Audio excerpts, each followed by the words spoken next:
Hey fellow cultists, it's Sandy Peterson, and today we are going to talk about the Primeval map. First, I want to make some points.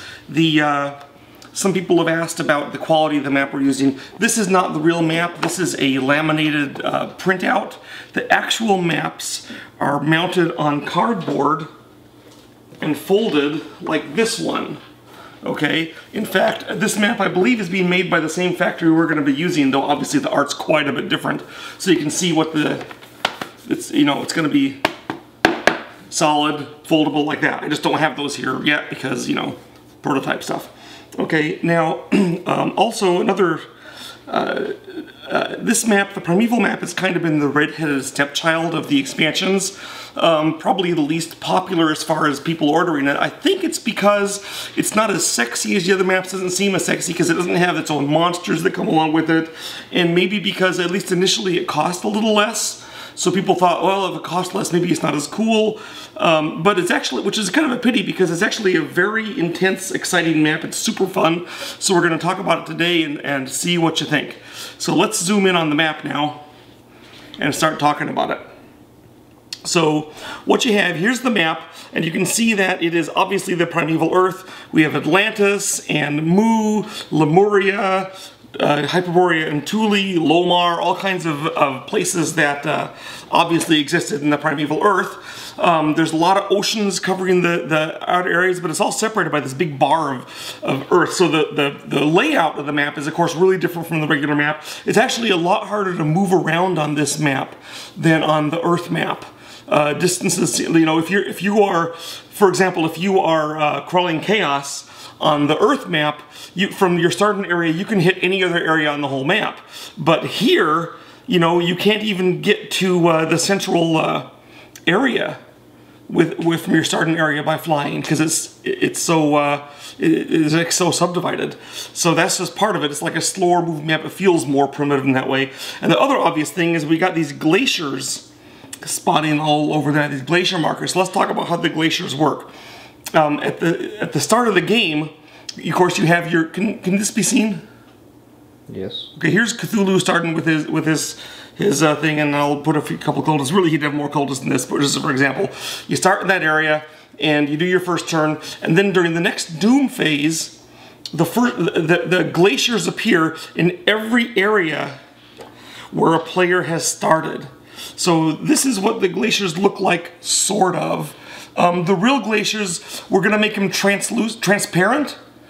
We didn't have the transparent plastic for these, so they're just made of dark, they look like rock. But the real ones are going to be transparent and look all icy, which I think is neat. That makes them slightly more brittle than a regular piece, so like don't step on them or use them to support a table leg or something, but they're going to be sturdy. So the glaciers fit on the gates. Okay, so all the starting areas get a glacier, and if there's a glacier on a gate, no one else can be there. We just put the glacier there. So lo and behold, all the areas, all your starting areas are filled with glaciers, and you can't have a gate there anymore. Okay, now on each subsequent turn, okay, 2 areas fill in with glaciers, and the starting player gets to pick where those glaciers go. They have to go on somewhere that has a glacier marker though. So say you were Cthulhu and you had to place 2 glaciers. Well, you probably wouldn't pick one to go here if you had a choice. So you might like go here and here. And the next turn 2 more glaciers get placed, say here and here. And then it keeps on going until all the glacier markers are filled with glaciers. And then only does it stop. So eventually, right, so... You missed one. I missed one? Which one did I miss? The one where the cultists. Oh yeah, eventually it's got to get him too, so poor guy.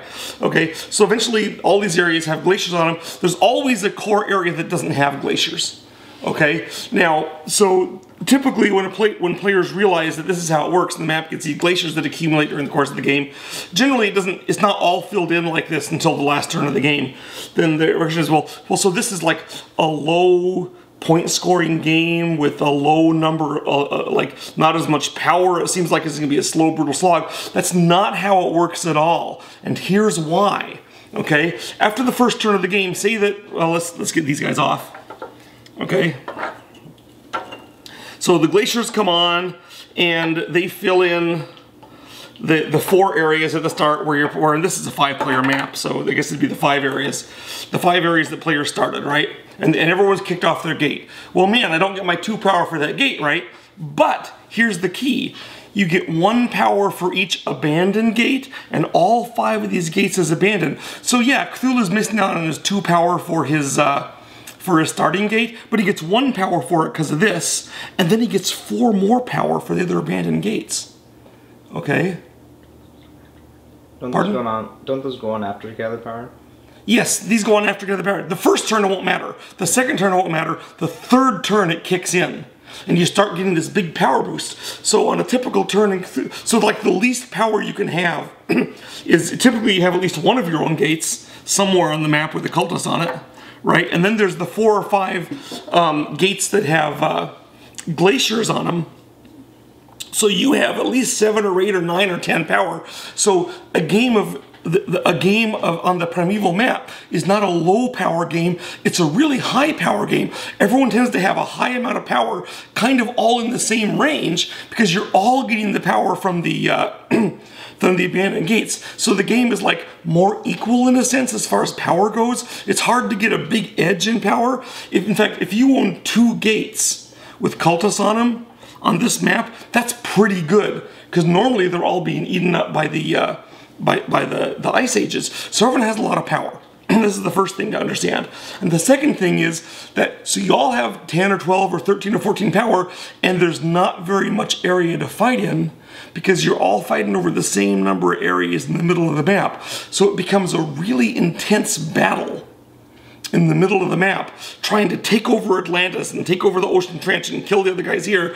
So it's like it's like you have a pot, like a much smaller pot, and you've poured a bunch of scorpions and tarantulas in it, and they're all going at it super heavily, and that's what this map feels like. It feels like a really vigorous fight where everyone has a lot of power. It's easy to replace your losses, even if you have control no gates at all. You know, you still get 5 or 6 power from the abandoned gates, and you get 5 or 6 power from your cultists, and you have power aplenty, okay, to do things with. So you can easily spawn a bunch of units and go in there and get your great old ones back cheaper and do things. Now, one of the differences was the way this map works. Not only is this super intense fight going on with everyone having power coming out their ears, but normally we're going to talk about the Doom track a little bit. Here's the Doom track. Well, you know, this is our prototype of the Doom track. I mean, this is how it works, okay?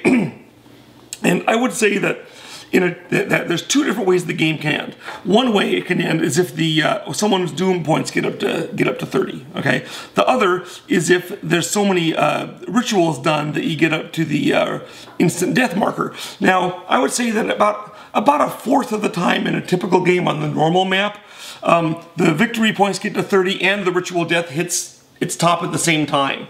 So they both end the game kind of at the same time. I would say that in about the other 2/3 of the game on a normal map, it ends because someone gets to the 30 victory points. And about 15-20% of the time, maybe, it ends because someone got to the ritual track here before they got to the 30 Doom points, okay? Well, that's on a normal map. On this map, it probably ends 75-80% of the time because we got to the instant death. Okay, so the game doesn't last longer, even though you're getting less Doom points from your victory points, because you don't own very many gates.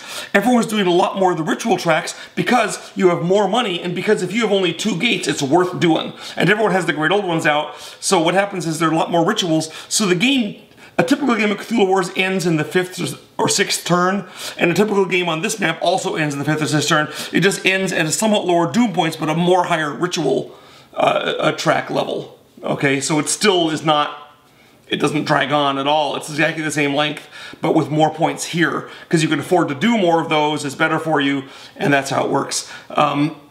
So that's how the flow goes. It feels, you have different strategic considerations than a normal map because you're more focused on a few areas and getting your ritual track up and holding on to those 2 places and making sure that if you're not, if you really want to place in West Atlantis, so you have a central area to strike from, and as one example, and Usually Shub-Niggurath is doing a lot more avataring around. You're more willing to risk your Great Old One because it's easier to get them back, and because you want your Great Old One to be getting those Elder Signs for your ritual track, because Elder Signs loom larger in your consideration than a normal game because you're getting less total Doom points. So if you're in the typical game, like usually your Doom points are like 18 or 20 or more of your victory points, and your Elder Signs are maybe a third or less of your points, okay?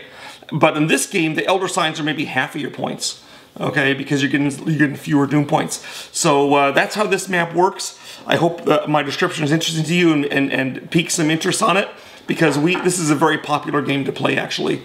And so that's the Primeval map.